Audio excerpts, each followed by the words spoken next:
Hello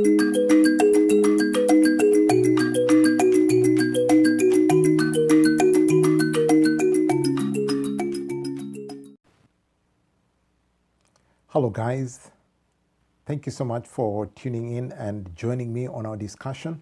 This is Beyond I Do. It's more than just words. This is a place, this is a channel and a platform that by God's grace have created for us to be able to discuss openly on matters concerning marriage, relationships, and yes, there's no limit to whatever we can discuss in those areas. And I did a session on divorce, part 1, and this is part 2 of divorce. And if you're new to this channel, please do me a favor and just hit the subscribe button so that you'll be notified every time I drop a video. I drop in a video every Monday. And now let's jump right into it. We're talking about the 4 damages of divorce, the 4 D's of divorce.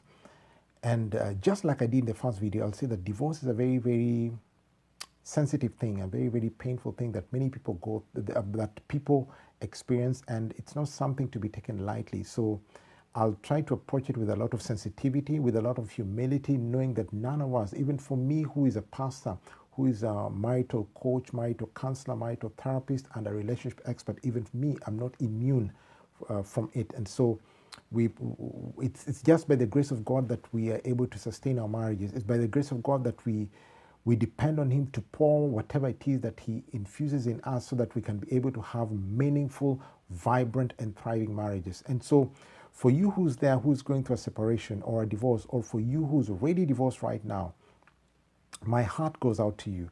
And my prayer to you is that you may find peace, you may find clarity amidst all the confusion. When all of us have talked and given our sense or our nonsense, our counsel, our advice, what is God saying at the end of the day?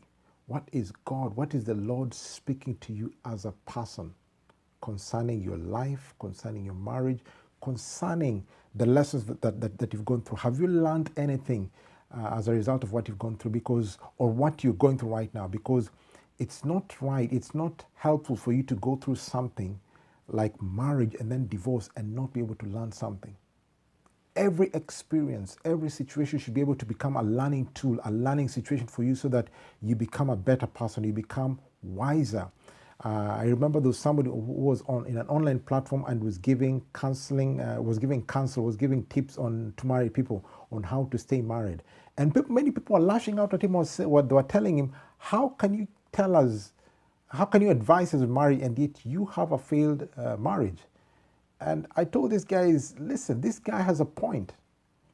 He is not telling you as an expert, but he's telling you as somebody who has had, he's telling you to learn from his failures, because there are things that he did and there are things that they experienced as a couple in marriage that were not helpful, that were not fruitful for the union. And so as a result of that, he is coming as a messenger with a warning. He is a herald of a warning message to tell you that, hey guys, if you follow the same route that I followed, then probably you're going to end up where I am. And so these are some of the pitfalls that I desire for you not to fall in. These are some of the mistakes that I did. And he gave some good, sobering, and some sound advice. And so even as a person who has gone through all these things, you can become a teacher. You can be able to guide someone else who's struggling in the same situation so that they do not repeat some of the mistakes. So let's jump right into it. The 4 D's, the 4 damages of divorce. There is death, there's division, there's deaths and depression. Death, division, or the Americans call it division, and deaths, that's Madeni, deaths, D-E-B-T-S, deaths and depression. So the first one is death. When you go through a divorce, or when you're thinking about going through a divorce, sometimes you're so caught up in the experience, you're so caught up in the situation, in the problems, in the arguments, the conflict, the disagreements, and the misunderstanding that you have, that sometimes you throw all objectivity out of the window.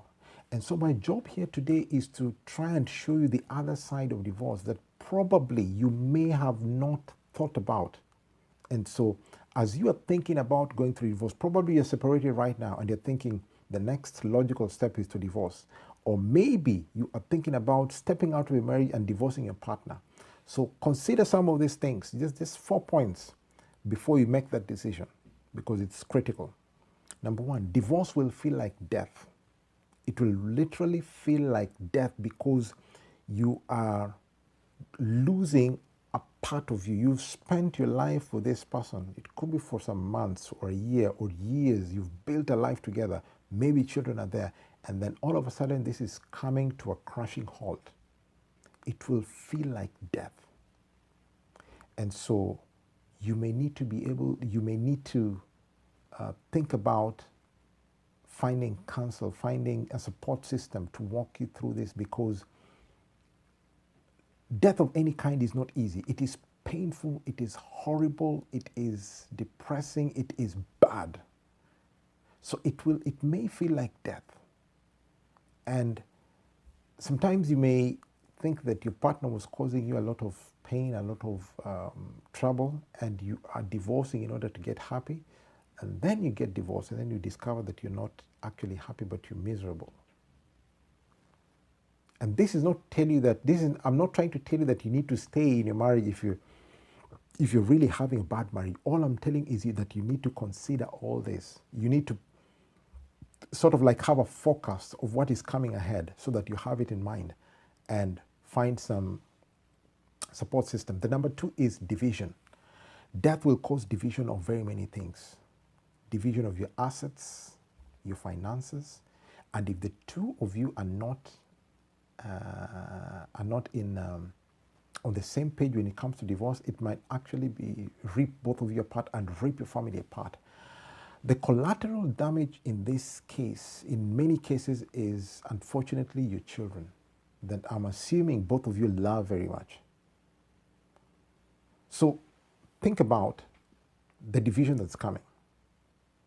Think about the division that's going to come in your family or in between your children. Some of your children are going to take sides. And so it's important that as you think about going through divorce, or as you plan to go through divorce, there's a couple that talked about authentic uncoupling. They were able to go through a divorce in an amicable fashion. They realized this is not the route that we want to take, and we have chosen to go through divorce. But we want to do it in the most amicable way and not ruin each other in the process, because we have already ruined our marriage. So the first thing they did is that they kept lawyers out of their business, and they sat down, they talked to their children and explained to them. Because what will happen is that in most cases, children will actually feel that they are the reason as to why you are getting divorced, and that is not your intention. I'm sure about that. So talk to your children about that, because when children are growing up in an atmosphere where both parents are not in the house and both of you have to co-parent, have to come up with a co-parenting agreement, then you need to be on the same page. You need to agree who will be having the kids on the weekend, who will be picking up schools, what about going to doctor's appointments, what about sports days, on and on and on. Both of you need to talk about this thing, because it will cause division. And number three, which is closely related to number two, is debts. Division of finances will sometimes, not in all cases, might leave you in debt. And you may need to rethink your spending habits. You may need to rethink your priorities. You may need to consider again, what are we going to do? And that is why, if both of you are wise, then you may want to leave lawyers out of your business, or find one common lawyer instead of the husband having a lawyer and the wife having a lawyer, and you're trying to fight for your assets and trying to find out who's going to keep what car, which house, and all these things. At the end of the day, none of that matters. All these are material gains. As long as you have your life together, as long as you have your life to live and a future to pursue and your children to raise, none of that really matters. I know it may sound like foolishness, but when you think about it, money should not define you.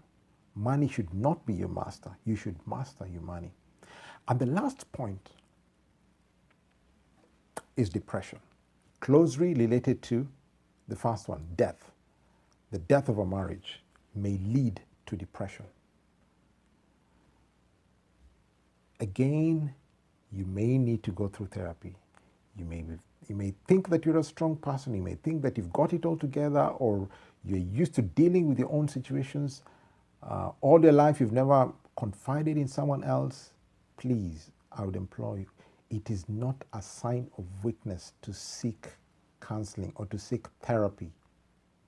Seek therapy. Find somebody to talk to, somebody who will, and maybe it's not even somebody who will give you any advice, but somebody who will just listen. Because our main job as therapists and counselors is to mirror back, is to listen, is to walk with you, is to journey together with you through the process, basically just holding your hand. And that is what you need, because depression is a very, very tricky thing. I've undergone depression for about a year, and it's so hard to articulate to someone else what you're going through, what is happening in your mind, the voices in your head, the emptiness and the dark hole that you keep going to. It's very, very hard. So before you get there, find counsel, find somebody to talk to, find somebody to walk with you. Again, as a pastor, I don't advocate for divorce. I'm a champion for marriages, but I'm a realist. I live in a world, in a fallen world, and I realize that not everybody who is married is going to stay in their marriages. And so for the people who choose to go through separation or divorce, it is my job to walk with you, to tell you the truth, to counsel you, and most importantly, to pray with you, because I know for a fact God loves you. So my name is Pastor Tony Gubanga, your marital coach and relationship expert, and thank you for listening. God bless you. Please subscribe.